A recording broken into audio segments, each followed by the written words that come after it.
So for this part, this is step one. I've decided to show you guys the step-by-step methods until you get your bot up and running. So for step one, you just download Python. You go for the latest version. The latest version that I currently use is 3.13. As you can see, the latest one right now is 3.14.4.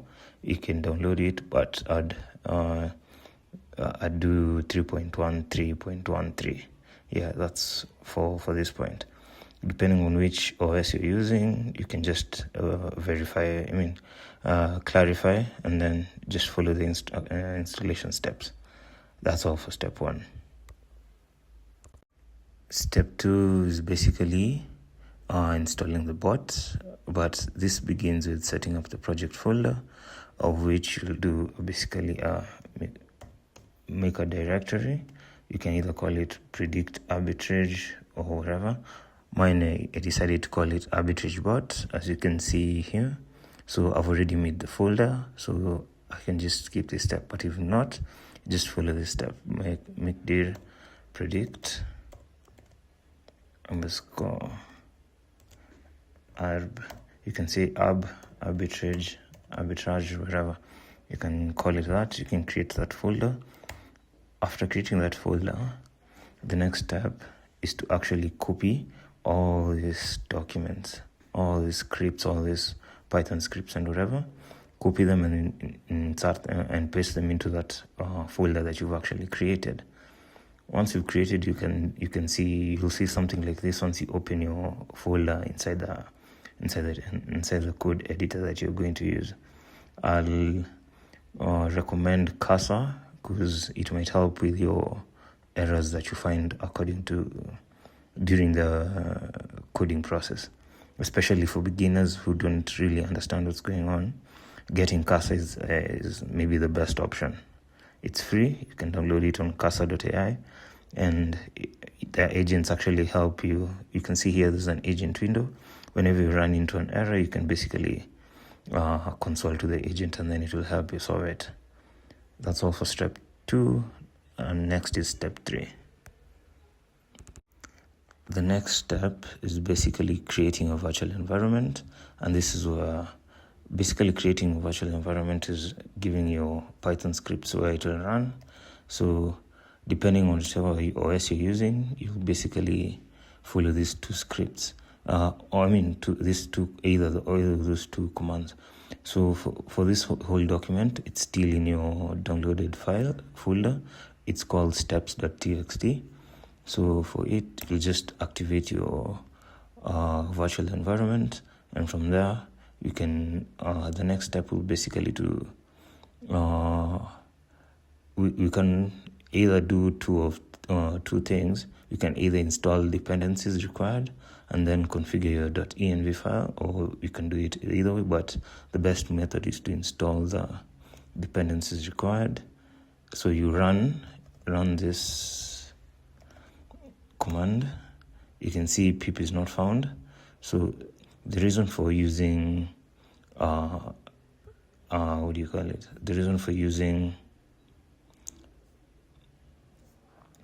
The reason for using Cursor is because you can just do something like this. You can just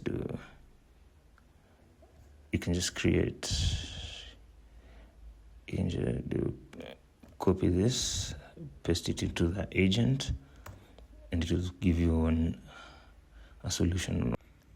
When you run into that error, remember, just correct your command. So in this case, since I have Python 3, instead of running pip3, I'll just run, instead of running pip install, I'll do pip3 install requirements.txt. So it will run, create all the WebSockets and everything, at account, whatever, to create all of those. So the next step is to actually configure that .env file. For this step, it will give you the chance to actually edit your private key, wallet address, API key for predicted fund, and the Telegram chatbot. So at this point, here you'll put a key in your private key. So that's personal, you just do your own thing. So this part, you key in your private key, and then this part you'll key in your wallet address that is tied to this private key. This predicts API keys for testnet.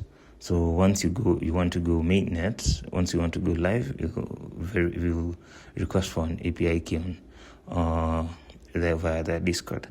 This is optional, but if you want Telegram alerts, you can create a bot via botfile on Telegram, and then follow these steps to get your token and chat ID, so that it can be getting you alerts on your Telegram for whenever changes happen or trades are taken.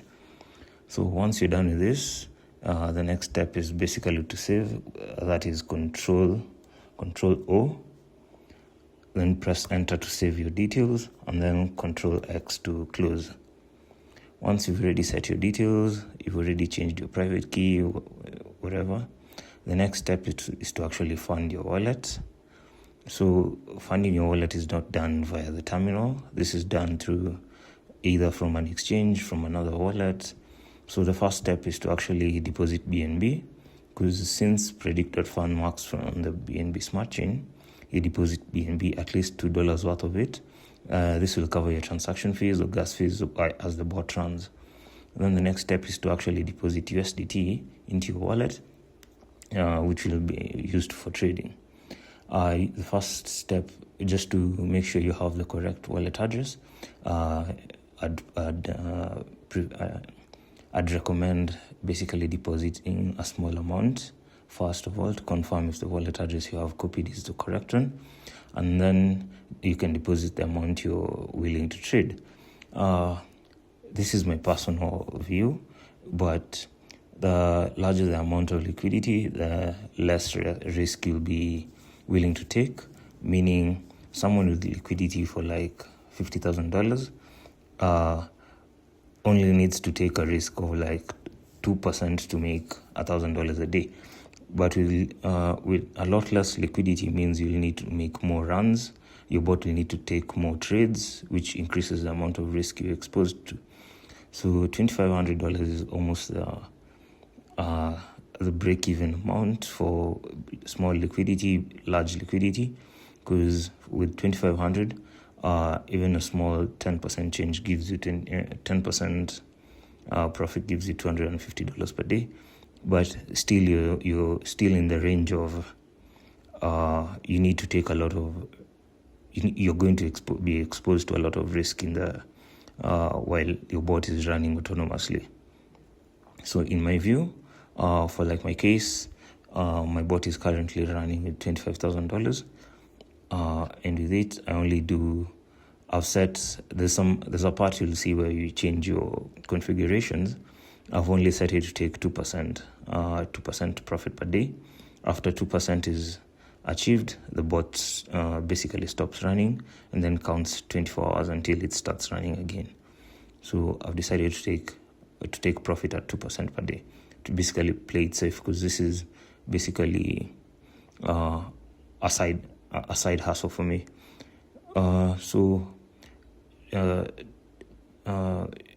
Just in case you're wondering, it's because that's the reason for the minimum deposit. But whatever amount you're comfortable with, you can just figure out how to handle it. But using higher liquidity provides you the chance to expose yourself to a lot less risk, because you'll make less runs and then profit a bit better. But make sure to use an amount you're comfortable losing, because this is trading and anything can happen. So the last step is basically enabling live trading, and with this, it's basically setting your bot's state to mainnet and live. So following this stage, you'll basically copy this command and then paste it there. Oh, I almost forgot. Since mine is Python 3, I have to use Python 3 as well.